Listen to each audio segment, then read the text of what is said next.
Hello everyone, I'm Johanna Bertume-Nonato. I'm a registered migration agent from Bridgehouse Migration Consultancy.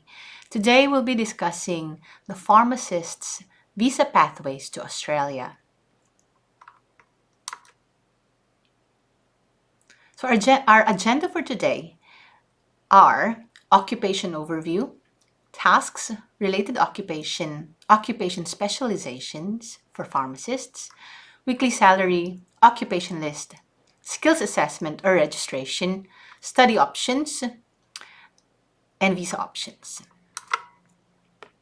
So as an overview, pharmacists ensure safe and quality use of medicines and optimize health outcomes by contributing to selecting, prescribing, monitoring, and evaluating medicine therapy, and researching, testing, and developing pharmaceutical and medical products. Here are the tasks of a pharmacist. Receiving prescription and dispensing prescriptions, preparing, supervising the preparation and labeling of medicines to fill prescriptions, advising prescribers on drug incompatibility and contradictions, reviewing and monitoring the medicine therapy of individual patients, maintaining prescription files and records, supervising associated workers, research to develop and improve pharmaceuticals, cosmetics and related chemical products, testing and analyzing drugs, developing standards for drugs used in pharmaceuticals. So what is the qualification requirement? So as a pharmacist in Australia, you are required to have at least a bachelor's degree or higher, plus 1 year of traineeship. Registration or licensing is required here in Australia for pharmacists. Now, these are the specializations.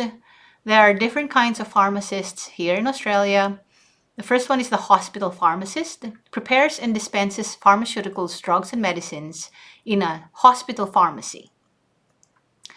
The second one is industrial pharmacist, undertakes research, testing, and analysis related to the development, production, storage, quality control, and distribution of drugs and related supplies. The third one is the retail pharmacist, or sometimes they're called the community pharmacist. These are the ones that we see, the stores where we buy our medicines. Dispenses prescribed pharmaceuticals to the public, educates consumers on health promotion, disease prevention, and the proper use of medicines, and sells non-prescription medicines and related goods in a community pharmacy. Like pharmacies would also have vitamins, they even have makeup. And related occupation is the pharmacy technician. All right, so there are the pharmacists, which are required to have a bachelor's degree. Pharmacy technician, alternative title is dispensary technician. Fills and labels patients' prescriptions under the supervision of a pharmacist. May record details of, place orders for, take stock of, and store medications of medical supplies and deliver them to patients. The skills assessing body for a pharmacy technician is VetAssess. So they require at least a diploma or advanced diploma or an associate degree and 1 year of work experience after completion of the required qualification. The weekly salary of a pharmacist can range between $1,588 to $1,980 Australian dollars. So that equates to an annual salary of about $82,000 to $102,000. All the occupations that I've discussed, the industrial pharmacist, hospital, retail pharmacist, are all under the STSOL, or the short-term skilled occupation list. Now, for skills assessment, this is required when you're applying for a permanent residency visa in Australia as a pharmacist. There are different streams. There's the competency stream, international student stream, NZ registered pharmacy stream, and the knowledge stream. Most of our clients would fall under the knowledge stream because they have graduated outside of Australia, New Zealand, Canada, Ireland, UK, or USA. For example, if you're a graduate from the Philippines, then you are under this stream. All the rest, like number 2 international student stream, if you have studied here. NZ registered if you are from New Zealand and you are a registered pharmacist there.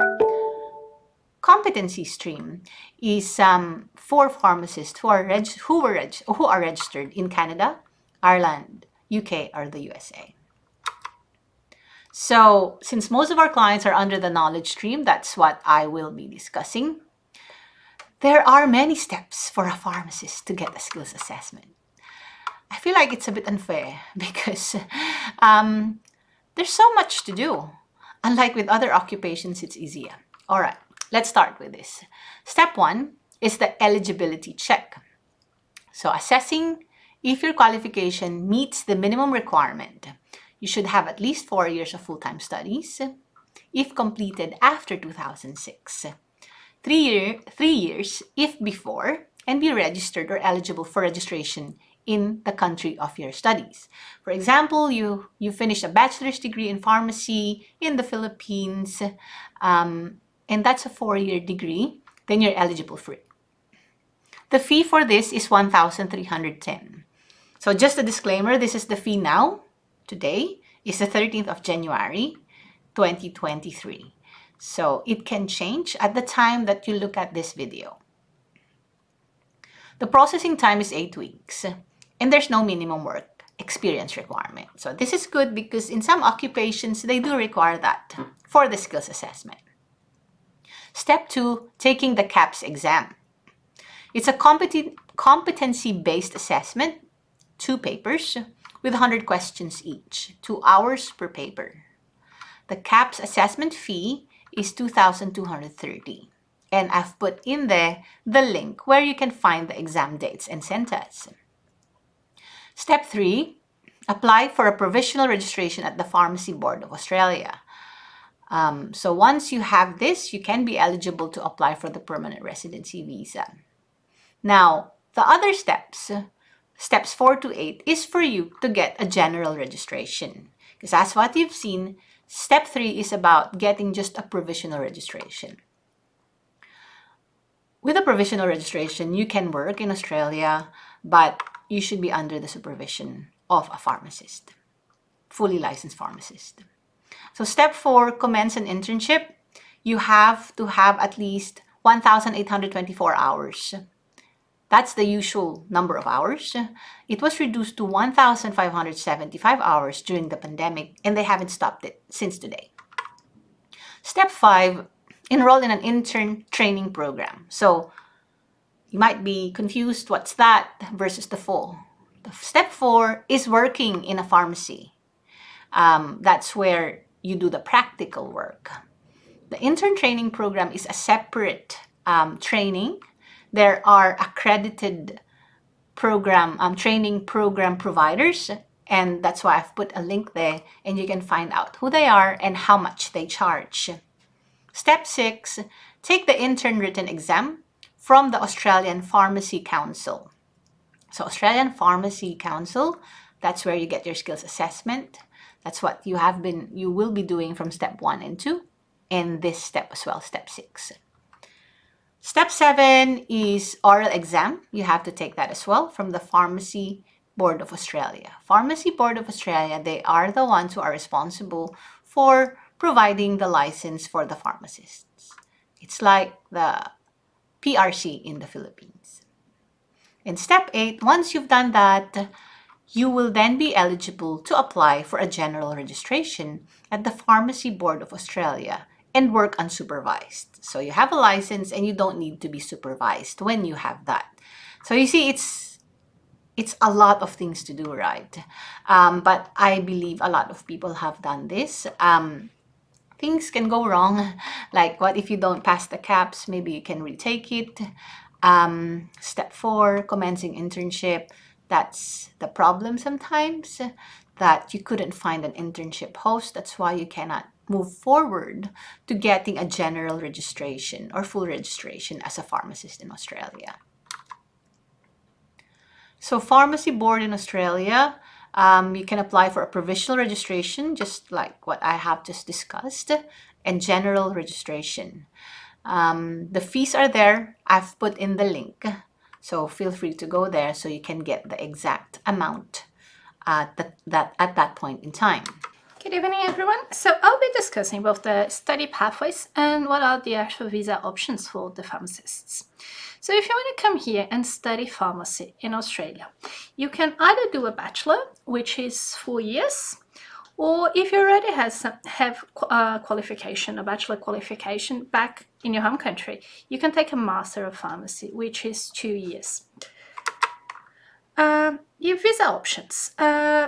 Because the pharmacist occupation is not in the medium long-term strategic skills list, you will need to have a state or a territory nominating you for any of the PR visa in the general skill and migration stream. The basic requirements for the general skill and migration stream is that you need at least 65 points on the migration points. You'll need a positive skills assessment. You have minimum language requirements. You obviously need to meet the health and characters requirements and all other specific visa requirements. So for the skill and nominate subclass 190, that's the state-sponsored visa, state-nominated visa. You must be nominated by a state or territory. Each state will nominate different occupations. Pharmacist is available for nomination from most states at the moment, and they each have their own requirements. The Skill and Work Regional, the provisional subclass 491, is a provisional visa that gives you 5 years to come to Australia and work in Australia. You can apply for a PR after 3 years. You also must be nominated by a state or a territory. When you get this visa, you must live in a regional area, and you can apply for PR after 3 years. We also have the employer-sponsor visas. The main requirement for this is that you need to have a sponsor willing to sponsor you to work in Australia. When you get a TSS, it will be in the short term, and it's available for only 2 years. There are additional requirements that need to be met. We'll see in the next page what are the requirements for the TSS. Mostly you need a sponsoring employer. You also need at least 2 years full-time work experience in the last 5 years. You must have all the required qualifications. You may require registration. The provisional registration in this case will suffice. You don't need the full registration yet for this visa. English language requirements apply, health and character requirements as most of other visas. You also have the GT requirements, which is that you need to provide evidence that you want to stay here temporarily, and you should satisfy all other visa criteria as well. The other visa is the Regional Employer Sponsored Regional 494. That's a provisional PR visa valid for 5 years. You need to work in a regional area, and if you stay there for at least 3 years working for your sponsor and everything else, it will lead to a PR after 3 years. The requirements are similar to the TSS. You need an employer sponsor, minimum 3 years full work time experience. Must have required qualifications. Provisional registration for this visa will be sufficient. English language requirements, health and character, and you also should satisfy all other visa requirements for this visa. For the student visa, if you decide to study pharmacy in Australia, you have to go through the regular student visa process. Students in Australia are allowed to work up to 20 hours a week for now until the end of June 2023. There is no work restrictions, but after that, we'll go back to the regular 20 hours per week or 40 hours a fortnight. It's unlimited during break. And if you have a partner and you're studying master, your partner will be able to work unlimited hours as well. After completion of the course, if you study at least 2 years, you may be eligible for a graduate 482 visa as well. There are several courses that are accredited by the Pharmacy Council, and you can check those courses in the link below. For the student visa, you should satisfy the genuine temporary entrant criteria that shows that you're here because you have a genuine intention to stay temporarily just to study. You also need to meet the minimal language requirements. You need to prove that you have enough financial capacity to pay for your living costs for the first year, and as well as the tuition fees. You need to meet all other health and character requirements, as well as any other requirements for the visa. Another option is the internship visa 407. The requirements for this visa is that you should have been nominated by a temporary activity sponsor, and you will go through an occupational training for registration.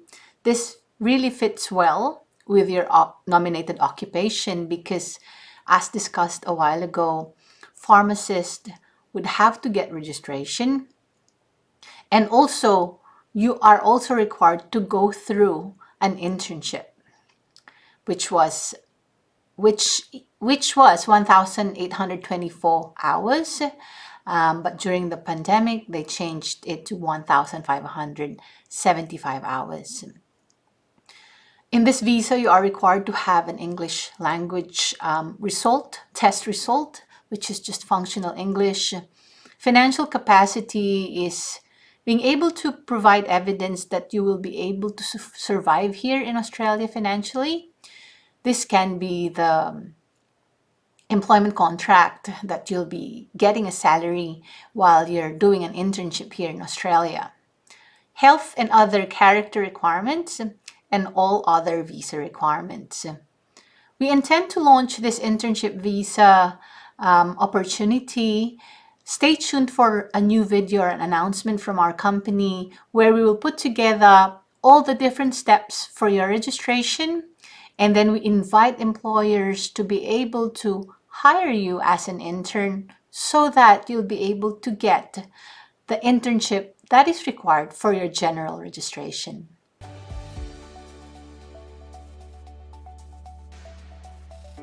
If you want a thorough discussion of your visa options in Australia, book in a consultation with our registered immigration agents at www.bridgeaus.com.au.